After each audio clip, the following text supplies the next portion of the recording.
नमस्कार दोस्तों, स्वागत है आपका हमारे चैनल पर जहां पर आपको स्टॉक मार्केट की लेटेस्ट न्यूज मिलती रहती है।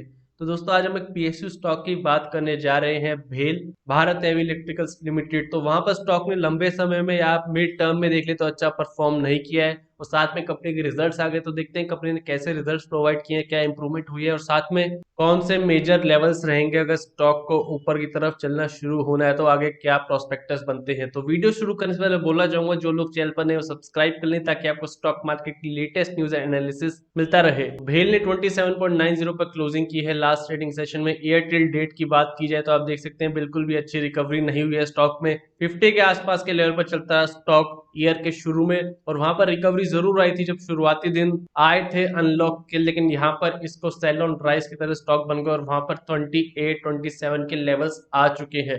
अगर 5 ईयर्स का चार्ट देखें तो आप देख सकते हैं यहाँ भी हमें बहुत बड़ा नेगेटिव रिटर्न देखने को मिल रहा है। अगर हम ओवरऑल कैलकुलेट करें तो 76% नेगेटिव कैपिटल दिया है स्टॉक ने लास्ट 5 साल में। मैक्सिमम टाइम फ्रेम आप देख सकते हैं कि एक समय 400 के आसपास कंपनी ट्रेड करती थी और फिलहाल 27 लगभग 1/10 हो गई है। तो देखते हैं रिजल्ट्स क्या रहे हैं कंपनी के। तो यहाँ पर इनकम देखते हैं हम, डायरेक्ट टोटल करोड़ में रखी है अमाउंट। तो कंपनी की टोटल जो इनकम रही है देख सकते हैं आप 3790 करोड़ के आसपास।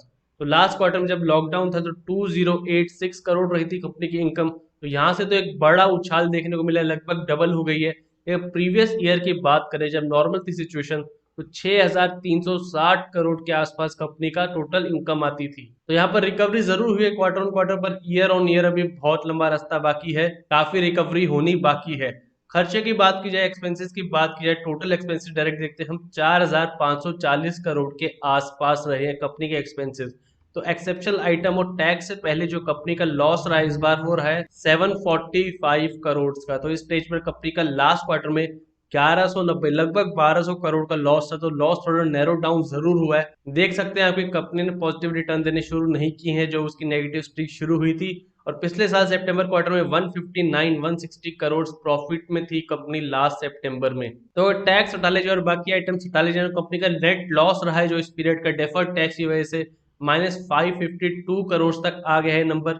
तो लास्ट क्वार्टर में -893 करोड़ था। तो देख सकते हैं आप अपने का लॉस यहाँ भी नैरो डाउन हुआ इस पीरियड का। पर लास्ट क्वार्टर में 120 करोड़ था लास्ट सितंबर 2019 क्वार्टर में। तो इस क्वार्टर में भी कंपनी लॉस मेकिंग साबित हुई है। लेकिन यहाँ पर पावर सेक्टर में बोला जा रहा था कि अक्टूबर में शार्प रिकवरी दिखनी शुरू हुई थी और मैन्युफैक्चरिंग साइड में अब जब इंडस्ट्रीज आगे बढ़ रही है तो यहाँ पर अपॉर्चुनिटी हो सकती है भेल के लिए अपने बिजनेस को वापस ट्रैक पर लाने का। अर्निंग पर शेयर देखा जाए तो 1.59 नेगेटिव में रहा है जो लास्ट सितंबर में 0.35 पॉजिटिव था। चलिए सेगमेंट वाइज रेवेन्यू देखते हैं। पावर सेक्टर जो मेजर सेक्टर है वहां से 2491 करोड़ का कंपनी को इस बार रेवेन्यू आया है जो लास्ट क्वार्टर में लगभग 1120 करोड़ था और पिछले साल 4200 करोड़। तो आप देख सकते हैं कि लगभग 55 से 60% रिकवरी हो गई है लास्ट ईयर के नंबर्स में। अब यहाँ पर जब ज्यादातर चीजें अनलॉक हो गई, इंडस्ट्रीज नॉर्मलाइजेशन पे आ गया है, जो फिलहाल क्वार्टर चल रहा है जो दिसंबर क्वार्टर के नंबर्स आएंगे, यानी कि 3 महीने अक्टूबर नवंबर और दिसंबर, तो यहाँ पर जो नंबर्स कंपनी सामने पेश करती है वो डिसाइड करेगा आगे का फ्यूचर। क्योंकि पावर सेक्टर इंडस्ट्री सेक्टर यहाँ पर रिक्वायरमेंट्स होती हैं तो भेल फुलफिल करता है कुछ कंपनीज की। तो यहाँ पर अब जो पूरा ट्रैक पर आ चुका है लगभग पिछले साल के जो हमें मेनली अक्टूबर में देखने को मिला था, तो यहाँ से अब क्या कंपनी दोबारा उछाल लगा सकती है यानी वो डिसाइड होगा नेक्स्ट क्वार्टर में। इंडस्ट्री सेक्टर से 952 करोड़ का कंपनी को इस बार रेवेन्यू आया है तो पिछले क्वार्टर 777 करोड़ था और लास्ट ईयर 1808 करोड़ था। पावर सेक्टर से कंपनी ने 504 करोड़ का इस बार लॉस लिया है और इंडस्ट्री से 161 करोड़ का। वहां पर फाइनेंस कॉस्ट ऊपर वाला नंबर आया था, हमने ऑलरेडी देखा था 773 करोड़ का कंपनी को इस बार लॉस रहा है बिफोर टैक्स। फिलहाल तो हमें कंपनी में दोबारा लॉस देखने को मिल रहा है और यहाँ पर आप जानते होंगे बेल को अगर आप ट्रैक करते होंगे काफी ऑर्डर्स पेंडिंग है इनके, जिनकी वजह से इनको हैवी ड्यूटी देनी पड़ती है, हैवी फाइन देना पड़ता है। और यहाँ पर ऑर्डर पैकेज जरूर मिलते हैं लेकिन एग्जीक्यूशन पर डिपेंड होता है कि उनका बिजनेस कैसे आगे बढ़ेगा। तो फिलहाल कुछ समय से ट्रैक रिकॉर्ड नेगेटिव चल रहा है। तो देखते हैं कंपनी के फंडामेंटल्स क्या है, फिर हम चार्ट्स देखेंगे। मेन बिजनेस देखा जाए रेवेन्यू का तो कंस्ट्रक्शन ऑफ पावर प्लांट्स बनाने के लिए 30% तक का रेवेन्यू आता है कंपनी का टोटल। और स्टीम जनरेटर्स में तकरीबन 28% का कंपनी को रेवेन्यू आता है और टर्बाइन, जनरेटर, इलेक्ट्रिकल इक्विपमेंट्स में 21% और अदर्स में 11%। तो आप देख सकते हैं कि इंडस्ट्रियल ग्रोथ क्यों इंपॉर्टेंट है इस कंपनी के लिए, वहीं से इनको प्रोजेक्ट्स मिलेंगे आगे काम करने के लिए। तो ऐसा स्टॉक है जो लंबे समय में या बोले तो लंबा समय लग जाता है जिनको रिकवर करने के लिए, प्रोजेक्ट्स का टाइम बड़ा होता है, वहां पर कंस्ट्रक्शन कैसी रहती है, उनकी पैसा कितना वापिस आता है एक्सपेंसिस के बाद, वो नोट करने लायक बात होती है। लोकेशन वाइज देखें तो इंडिया में लगभग 89.3% और रेस्ट ऑफ द वर्ल्ड में 10.8% बिजनेस है भेल का। ऑर्डर बुक आप देखिए पावर सेक्टर से 64.9%, तो पावर सेक्टर पर काफी डिपेंडेंट है कंपनी की ऑर्डर बुक। कंपनी का बिजनेस इंडस्ट्री सेक्टर पे 30% के आसपास और इंटरनेशनल ऑपरेशन से 5.7%। मार्केट कैप है कंपनी की लगभग 9,732 करोड़, यहाँ पर करंट प्राइस 28 और बुक वैल्यू कंपनी की 79.5। तो स्टॉक्स अपनी बुक वैल्यू से नीचे चल रहे होते हैं, उनमें पॉजिटिविटी देखी जाती है, वहां पर ग्रोथ के अनुमान जरूर रहते हैं, लेकिन कोई एज होनी चाहिए, कोई मोट होना चाहिए कंपनी के पास जिससे इन्वेस्टर्स की तरफ आकर्षित हो। तो फिलहाल फंडामेंटल या रिजल्ट देखकर तो ऐसा नहीं लग रहा। आगे देखते हैं पहले के रिजल्ट कैसे रहे कंपनी के। तो यहाँ पर क्वार्टरली रिजल्ट भी देख लिया। दिसंबर 2017 में कंपनी लगभग 6,600 करोड़ के आसपास की सेल्स देती थी, तो इंक्रीज होकर 10,200 करोड़ हुई मार्च 2018 में। और फिलहाल आप देखिए नंबर डाउन होता जा रहा है, जहाँ फ्लक्चुएशन काफी हो रही है और लगभग 5,000 से 5,500 करोड़ के आसपास कंपनी की सेल्स रही है लास्ट ईयर के क्वार्टर्स में। और यहाँ पर जो एक और मेन प्रॉब्लम है कंपनी के लिए वो है एक्सपेंसेस, कि कंपनी की सेल्स अच्छी जरूर होती है पर एक्सपेंसेस भी काफी ज्यादा है कंपनी के, इसलिए ऑपरेटिंग प्रॉफिट उतना नहीं होता। तो आप ऑपरेटिंग प्रॉफिट मार्जिन परसेंट देखें तो जब कंपनी अच्छी सेल्स दे रही थी तब भी लगभग 13% के आसपास मैक्सिमम गई थी, और आप एवरेज पे 5 से 4% भी देख सकते हैं कुछ क्वार्टर्स में। यहाँ पर ऑपरेटिंग प्रॉफिट मार्जिन काफी फ्लक्चुएटिंग है कंपनी का, और हाल ही के क्वार्टर में देखें तो -6% जब कंपनी ने लॉस दिया था, 6% पॉजिटिव 2019 में, और मार्च क्वार्टर में -11%, और जून में तो आप जानते हैं कंपनी का बिजनेस ज्यादा नहीं था तो -53%। तो इस बार भी कंपनी ने -17% का ऑपरेटिंग प्रॉफिट मार्जिन दिया है, लॉस हुआ है कंपनी को। और वहां पर आप देख सकते हैं कि ऑपरेटिंग प्रॉफिट मार्जिन के फ्लक्चुएट होने की वजह से, और उसमें भी काफी फैक्टर्स काम करते हैं जिसकी वजह से कंपनी की परफॉर्मेंस हमेशा कंसिस्टेंट नहीं रहती। टैक्स देखा जाए तो टैक्स भी हैवी देना पड़ता है कंपनी को, 30% से ऊपर ज्यादा देखने को मिल रहा है हमें, कभी 47% भी था मार्च 2019 में, जो इनके जो नेट प्रॉफिट होता है उसको और डेटोरेट कर देता है। ओवरऑल जो मार्जिन होती है कंपनी की सेल्स की और नेट प्रॉफिट की वो और कम हो जाती है। लंबे समय की बात की जाए देख सकते हैं आप, कभी नेट प्रॉफिट 3 से 4 हजार करोड़ देती थी कंपनी, मार्च 2012 में 7,000 करोड़ के आसपास दिया था। और आप पिछले 5 साल में देखें 2015 से लेकर अब तक, तो 1,400 करोड़ दिया 2015 में, उसके बाद -700 करोड़, उसके बाद 3 से 4 साल लगे कंपनी को अपने 2015 के स्टेज के आसपास आने के लिए, और दोबारा से नेगेटिव।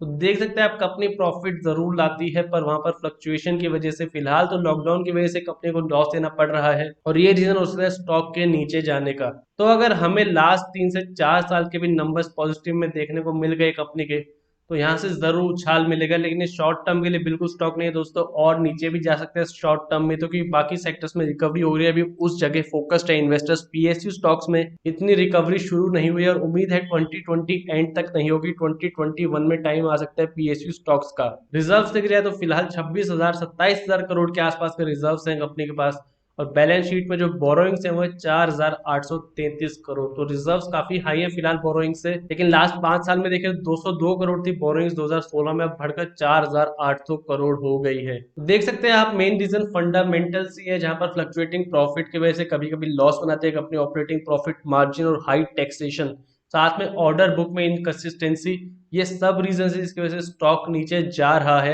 यहाँ पर आप लॉन्ग टर्म का चार्ट देख रहे हैं, मंथली चार्ट, यानी एक कैंडल आपको एक पूरा महीना दिखा रही है, तो देख सकते हैं कितने लंबे समय से, लगभग 10 साल से स्टॉक ओवरऑल एक नेगेटिव ट्रेंड में चल रहा है, जहां पर 340 350 के लेवल से अब लगभग 1/10 हो गया है। तो डेली चार्ट पर देखते हैं कौन से इंपॉर्टेंट लेवल्स हैं जहां से तेजी देखने को मिल सकती है। फिलहाल कंपनी ने एक सपोर्ट लिया जो इंपॉर्टेंट लेवल है, जो ब्रेक हुआ तो वो नीचे जा सकता है। देख सकते हैं यहाँ पे लेवल तकरीबन 27.20 से लेकर 28.25, तो ये एरिया एक डिमांड जोन की तरह है। अभी से नहीं, मई में भी था जब यहाँ पर डिमांड क्रिएट हुई थी, यहाँ से स्टॉक लैपअप किया था। देख सकते हैं आप हाई वॉल्यूम में लिया गया था स्टॉक, 44 के लेवल्स देखने को मिल गए थे, पर वहां पर स्टॉक को डंप कर दिया प्रॉफिट लेकर, और देख सकते हैं आप नीचे की तरफ तो दोबारा इस लेवल पर आ चुका है। हाल ही के 2 दिन में अगर आप देखेंगे तो स्टॉक ने ऊपर जाने की जरूर कोशिश की है, पर फिलहाल इसी प्राइस बैंड में क्लोज हुआ है। तो ये बात तो हमें साफ दिखाई दे रही है कि अगर ये प्राइस ब्रेक हुआ, लगभग 27 का लगा सकते हैं हम, तो यहाँ से अगर प्राइस ब्रेक हुआ नीचे तरफ गया ऊपर ट्रेवल करने की कोशिश की और यहाँ रेजिस्टेंस बनाया, तो अगला सीधा जो लेवल होगा स्टॉक का वो होगा 24.65, यानी 10% से भी ज्यादा नीचे जो अभी फिलहाल चल रहा है। तो जैसी परफॉर्मेंस रही है स्टॉक की, कोई बड़ी बात नहीं, वो लेवल आ सकता है। और अगर ये लेवल मेंटेन रहा कंपनी का इन केस कि फिलहाल जो लास्ट क्लोजिंग हुई है वहां पर जरूर अपने प्रीवियस हाई से नीचे क्लोज किया है, पर लास्ट जो क्लोजिंग थी प्रीवियस डे की उसके ऊपर है स्टॉक, जो 27.50 से आप ट्रेल कर चल सकते हैं हर दिन की कैंडल के हिसाब से। और अपर साइड में मिनिमम स्टॉक 30.25 इस लेवल तक जा सकता है। अभी छोटे इंटरवल के टारगेट्स इसलिए दिए जा रहे हैं क्योंकि दोस्तों फंडामेंटली अच्छा परफॉर्म नहीं किया कंपनी ने। और नीचे अगर आप देखें तो वॉल्यूम्स भी ज्यादा नहीं आ रही है स्टॉक में। जब प्रीवियस आप तेजी आई थी, आप देख सकते हैं यहाँ पर हाई वॉल्यूम्स पर स्टॉक को लैप अप किया गया था, यहाँ पर थोड़ी सी तेजी आई थी, वहां भी हाई वॉल्यूम्स। तो फिलहाल वॉल्यूम्स हमें ज्यादा दिखाई नहीं दे रही है, इसकी वजह से कोई मोमेंटम नहीं क्रिएट हो पा रहा है।